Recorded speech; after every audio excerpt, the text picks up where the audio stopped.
This video is for my evaluation question 1, which is: in what ways was your music promotional package used, develop or challenge the forms and conventions of existing music videos / promo packages?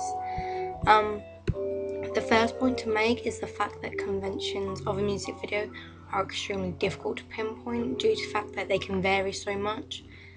But generally speaking, though, music videos usually include the artist performing to some degrees, like live footage or lip syncs, a loose narrative based on the lyrics or mood of the song, and a concept that links to the song to some degree. For mine, I decided on a narrative music video, and I portrayed this by having a loose narrative of the character killing the lamb.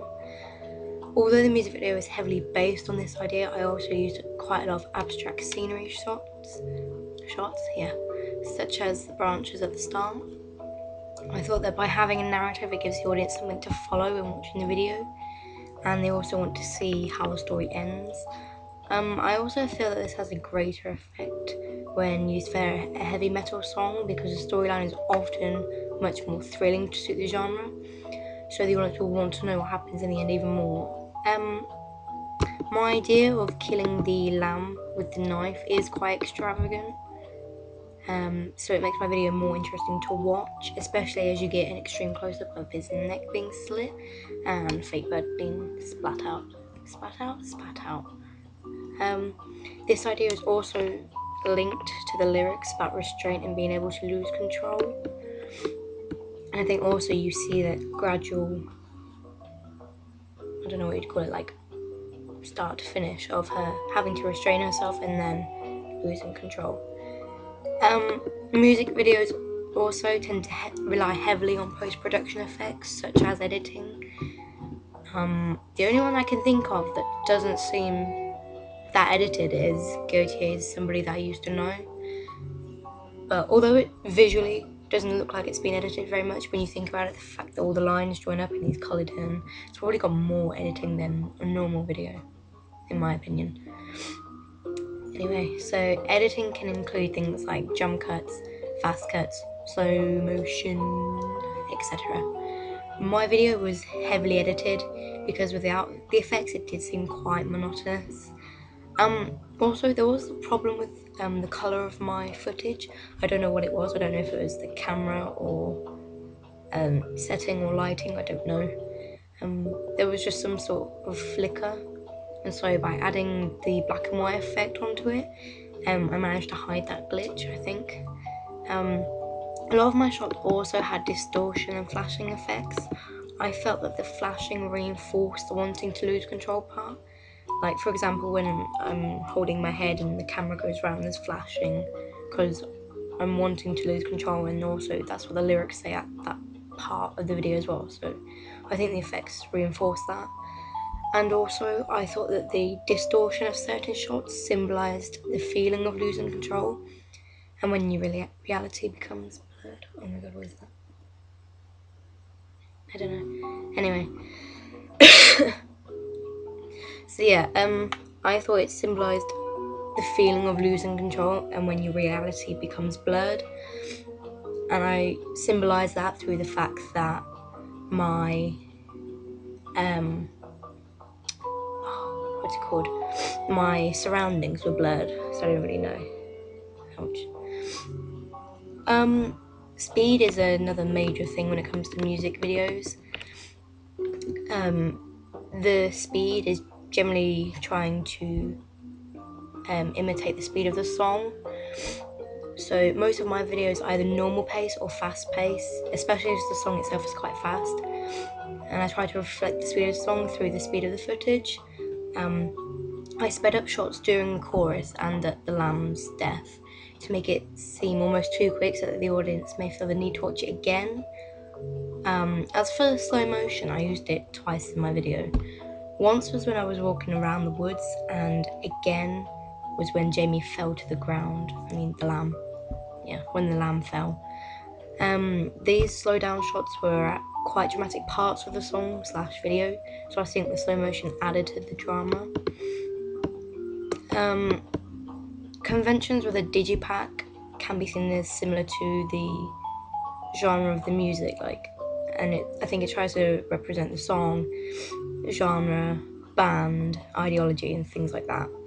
My digipack has a black and white theme, which seems to be quite common with artwork by heavier bands. I've got an example. Yeah, this is Asking Alexandria's Reckless and Relentless CD.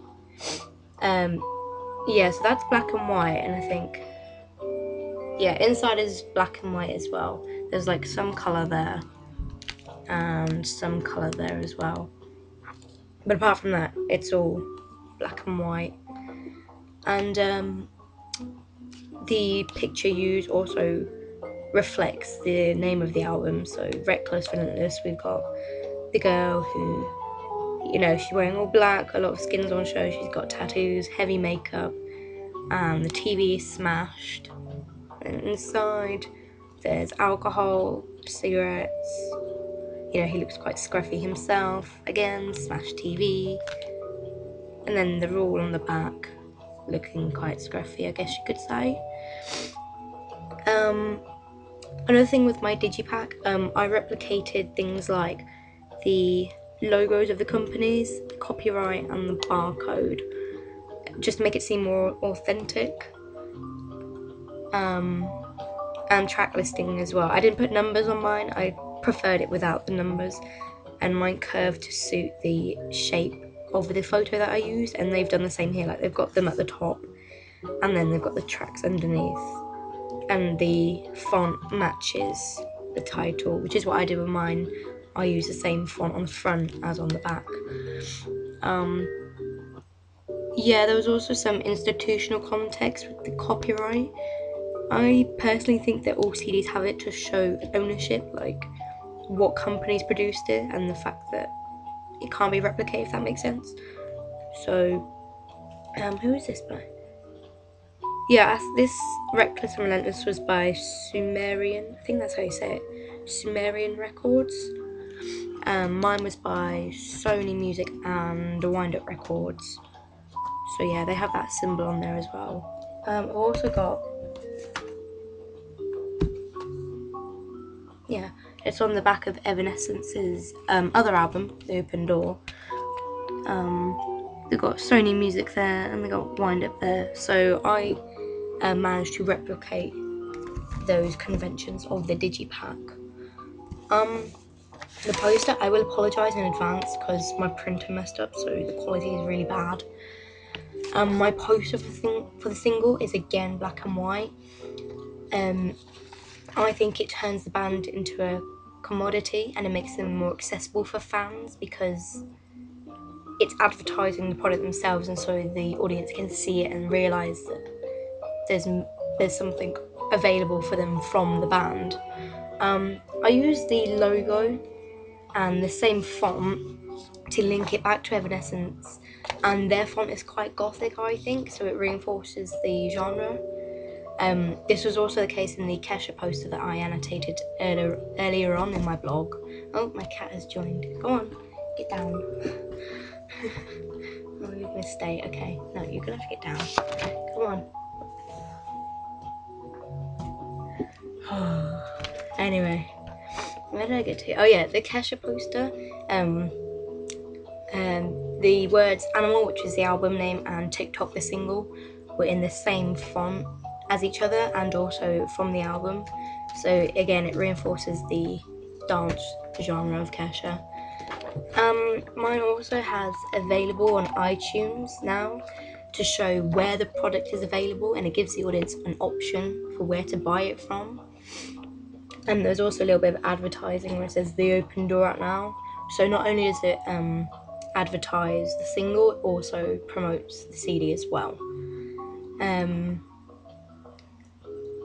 I also use the same photo on the poster as from the digipack, and use aesthetics from the video, like same costume, same setting, in order to link my poster to my music video, because if they have similar traits between them, then you know it's by the same people and it's promoting the same thing, it's just in a different media format. Again, yep, I also use company logos to reinforce who produced the product. And the thing with the poster is certain companies are famous for certain genres.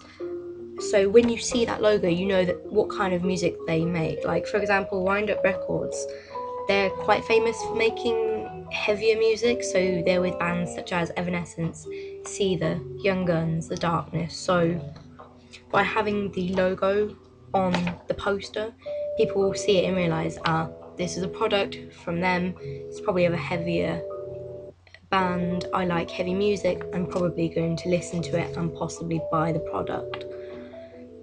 So yeah, that is my video for question 1. I hope you enjoy it. And I'm sorry for sounding really rubbish because I'm really ill. And I'm also sorry that I couldn't pronounce my words properly. Oops, but oh well. I'm sorry that my cat got involved. But yeah, this was question 1. So thank you.